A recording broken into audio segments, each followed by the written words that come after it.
ওম শান্তি। আজ 5 জুলাই পরমাত্মার মহাবাক্য। পরমাত্মা বলছেন, যদি কেউ পরমাত্মাকে প্রেম করে তাহলে তার লক্ষণ হচ্ছে সে নিরন্তর তার প্রেমে, তার ভাবে, তার চিন্তনে, তার মগনে মগন থাকবে। মন মন্দিরে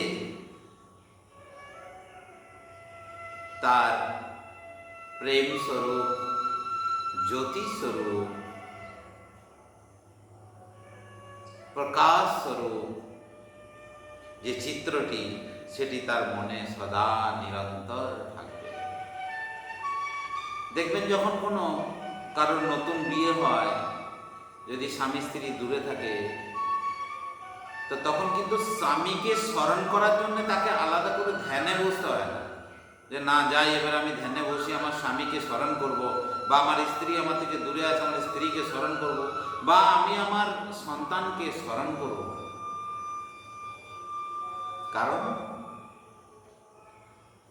সে তাকে হৃদয়ে জায়গা দিয়েছে, এই মন মন্দিরে জায়গা দিয়েছে, প্রেমের জায়গা, প্রেমের তত্ত্বায় তাকে বসিয়েছে। তো তার জন্য তাকে সেই পদ্মাসনে বসে ধ্যান করতে হবে। তো ভগবান ঠিক সেই কথাটি বলছে, যে আমাকে স্মরণ করার জন্য তোকে মন্দিরে যেতে হবে না, মসজিদে যেতে হবে না, কোনো পদ্মাসনে বসে তোকে ধ্যান করতে হবে না। আমার সঙ্গে যেন তোর সম্বন্ধ নিরন্তর থাকে, খেতে, শুতে, উঠতে, বসতে, চান করতে, ঘুমোতে, সর্বদা যেন নিরন্তর আমার সঙ্গে যেন তোর যোগ থাকে, যেন মগন থাকে, লগন থাকে। এই ভাব যখন তোর মধ্যে থাকবে, তখন তুই এই সংসারে থেকেও না,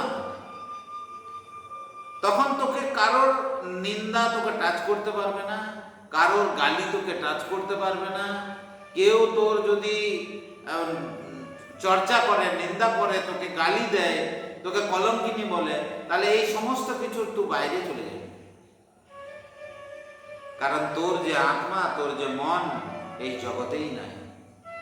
তোর মন সেই গোবিন্দের কাছে, পরমাত্মার কাছে তোর মনকে নিমগ্ন করে দিয়েছে। সাক্ষী ভাব হয়ে যাবে, সাক্ষী ভাব। নষ্ট মোহা হয়ে যাবে। নষ্ট মোহা মানে এই সংসারে থাকবে, কিন্তু সংসারের কোনো কিছুতেই তার মোহ থাকবে না। মোহ থাকবে না, তাকে নষ্ট মোহা বলছে।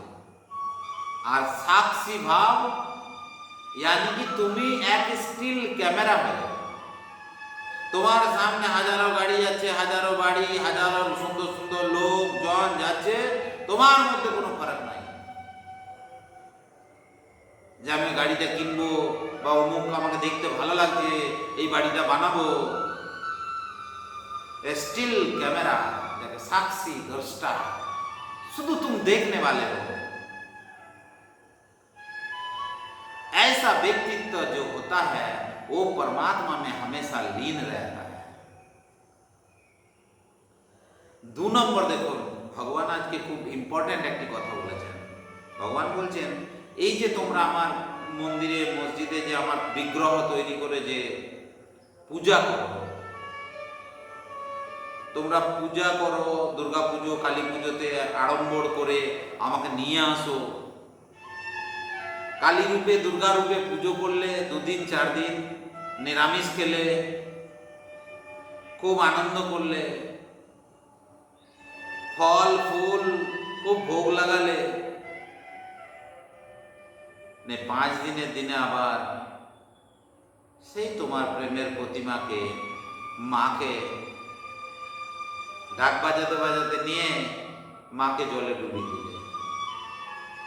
তোমারই আরাধ্য দেবতা ছিল সে 2 দিন আগে, তোমারই আরাধনা ছিল, তোমারই প্রেম ছিল, আবার তুমি তাকে নিয়ে যে পুকুরে তোমারই প্রেমের ভগবানকে তুমি ডুবিয়ে দিলে। আবার যখন ডুবছে না, জল কম আছে, তখন আমি দেখেছি যে আমরা ঘাড়ে চেপেও তাকে জোর করে ডুবাই। ভগবান বলছে এটা হচ্ছে নোন্ধা ভক্তি, নোন্ধা ভক্তি। এটা হচ্ছে অজ্ঞানীর ভক্তি।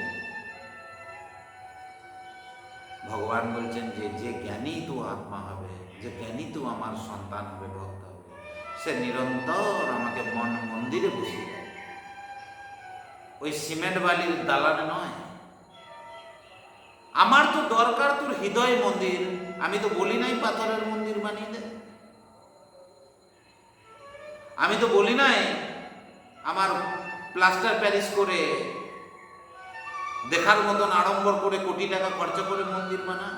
আমি তো বিনা খরচার মন্দির চাই।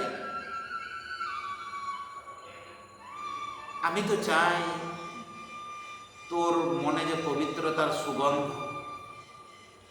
আমি তো ধূপ চাই না ধূপের গন্ধ, আমি তো ফুল চাই না তোর মনে স্বচ্ছলতা, আমি তো গঙ্গা জল চাই না তোর স্বচ্ছ প্রেমের গঙ্গা জল হয়েছে ভেতরে। আমি তো চাই না চাল ডাল কলা আম, আমি তো চাই না। আমি তো তোর ভাবনার ভুখারে, আমি তো তোর প্রেমের ভুখা।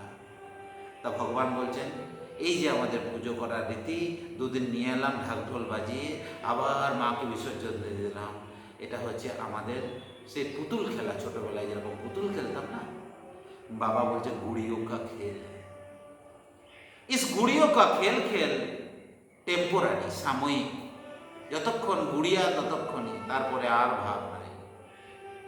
আচ্ছা, এই যে আজকের মহাবাক্য, এটা চিন্তন করুন, মনন করুন, দেখবেন খুব আনন্দ লাগবে যে ভগবান কি বলতে চাইছে আমাদেরকে। আমাদেরকে কখনোই তিনি চোখের আড়ালে রাখতে চাইছেন না, তিনি সদা আমাদের সঙ্গে প্রেমে মগ্ন থাকতে চাইছেন। আচ্ছা, ওম শান্তি, ওম শান্তি।